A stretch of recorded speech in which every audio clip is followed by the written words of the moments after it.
At first glance, the parable of the prodigal son and Hollywood's story structure might seem like completely different animals, and yet they're not.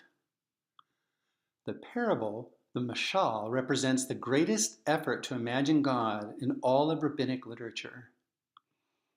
And these parables were the teaching method Jesus chose most frequently to explain the kingdom of God and to show the character of God and the expectations God has for his people. As Brad Young says, the Jesus of the Synoptic Gospels loves to use miniature plays to communicate his message. The word picture of the parable creates a drama, a narrative arc that describes in clear terms the reality being illustrated. So I'm going to walk you through the Hollywood method of what's going on in the hero's external journey and show how it applies to the parable of the prodigal son. It's this top part here, the plot. Every external journey is about a hero, a main character, who has a goal, something he desires, and conflict, obstacles, and complications that come between him and reaching that goal. And that his overcoming of those conflicts creates the plot and lays the groundwork for the deeper meaning to come later. And that plot can be broken up into 3 acts. Act 1, roughly the first 25%, is the hero's life before they decide their new goal and go for it. The middle section, roughly half, Act 2, is where they face their obstacles and complications to reach it, normally culminating in a midpoint. That's either the beginning or the end of the journey. And then the final battle of whether they reach their goal or not. And the parable of the prodigal son follows the same basic structure of a Hollywood movie. First, there's a hook. A hook grabs the reader with something visual, fresh, weird, or mysterious that asks questions whose answers we do not know, shows something the audience has never seen before, tells us important things that our hero in the status quo of her life, and it should be consistent with the genre. The big question is, what makes this day so special? Well, the hook in the parable of the prodigal son is found in the unexpected usually enters into the drama with a surprise action by one of the leading characters or an unanticipated change of events. That's not Hollywood talking, that's Brad Young, the world's leading expert perhaps on parables. In the parable of the prodigal son, the hook is there was a man who had 2 sons. The younger of them said to his father, "Father, give me the share of the property that's coming to me." Now that's a hook because it is shameful in his property to ask for property before the father dies. He's basically saying, "Dad, go die." And so already the audience is sitting there listening and hooked.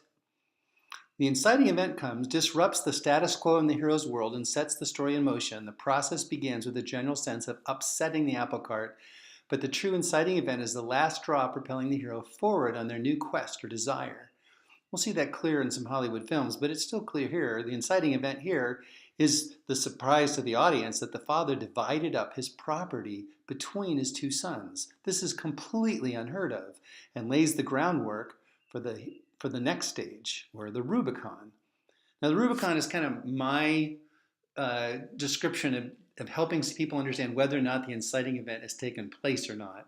And it's something that happens that cuts off any possible return to the status quo. Whether he chooses or events choose for him, our hero is shot out of the cannon or caught in a trap. She can't go back, she can only go forward. And she's challenged at this point of an eternal need for change. And in the father has basically called the son's bluff.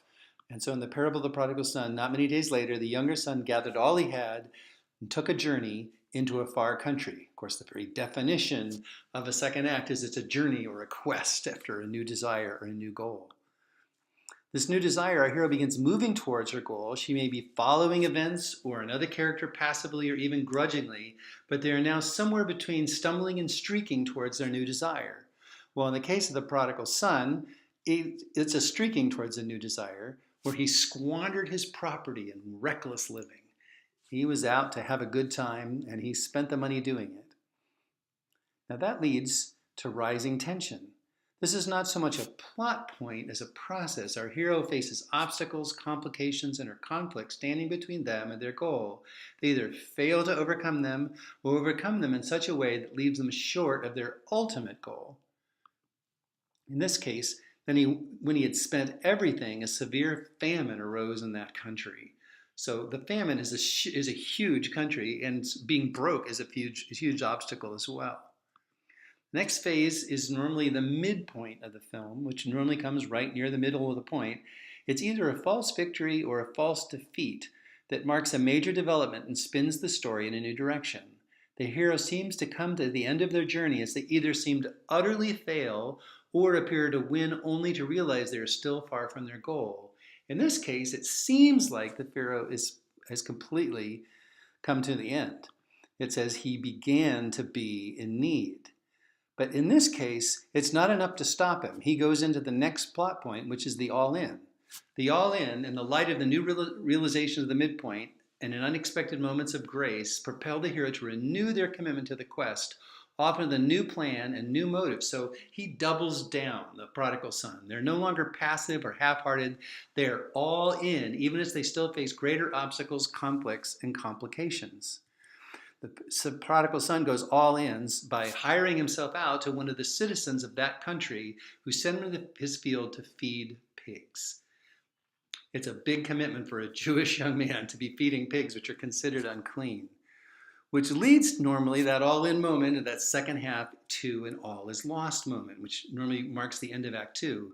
Despite all their efforts, a new crisis emerges that threatens to ruin the hero's quest. Her greatest obstacle now becomes clear, and all hope seems to be lost. In the case of the prodigal son, the all lost moment is he is longing to be fed with the pods that the pigs ate, yet no one gave him anything. Then comes the moment of grace, the transformation of the final battle. Another moment of grace provides hope when all is lost, and our hero makes a new plan that requires him to grow and do something he's never done before at the most basic level of his deepest need for change, even if he doesn't realize it yet. In the final battle, it's pretty clear in the parable of the prodigal son. When he came to himself, he said, "How many of my father's hired servants have more than enough bread, but I perish here with hunger? I will arise and go to my father, and I will say to him, Father, I've sinned against heaven and before you. I am no longer worthy to be called your son. Treat me as one of your hired servants." And he arose and came to his father. Now this brings us to the crux. This is one of the most important moments that we'll talk about over and over again in determining the worldview of a movie. The hero's final battle plan against all hope forces her to change or fail forever on her quest. The final obstacle brings her to the other end of the person she was in Act 1. And if transformed, she's truly a new person relying on a new capability she never had attempted before. But here's the great thing. While he's still a long way off, the father saw him, felt compassion on him. And this is a big surprise for the way anyone in Jewish days thought the father was going to surprise. First, Jewish fathers normally didn't run except in battle. And they certainly don't run to embrace sons that have disgraced the family. But he ran and embraced him and kissed him. And the son said to him, "Father, I've sinned against heaven and before you." He follows through on his plan. "I'm no longer worthy to be called your son." The transformation moment has come, which leads to the resolution. The result of the final showdown, the new plan succeeds or fails, or a hero achieves his goal or doesn't, often in an unexpected way that would not have been possible if he had not been transformed. He couldn't be happy before. Now he's happy back in his father's household, but it's because he's realized he's not worthy to be a son. Even if she fails, the failure satisfies her need for growth and change. And in many stories, especially old stories, and in Star Wars, that's the end, is Resolution 9. And the story of the parable of the prodigal son, it could be the end.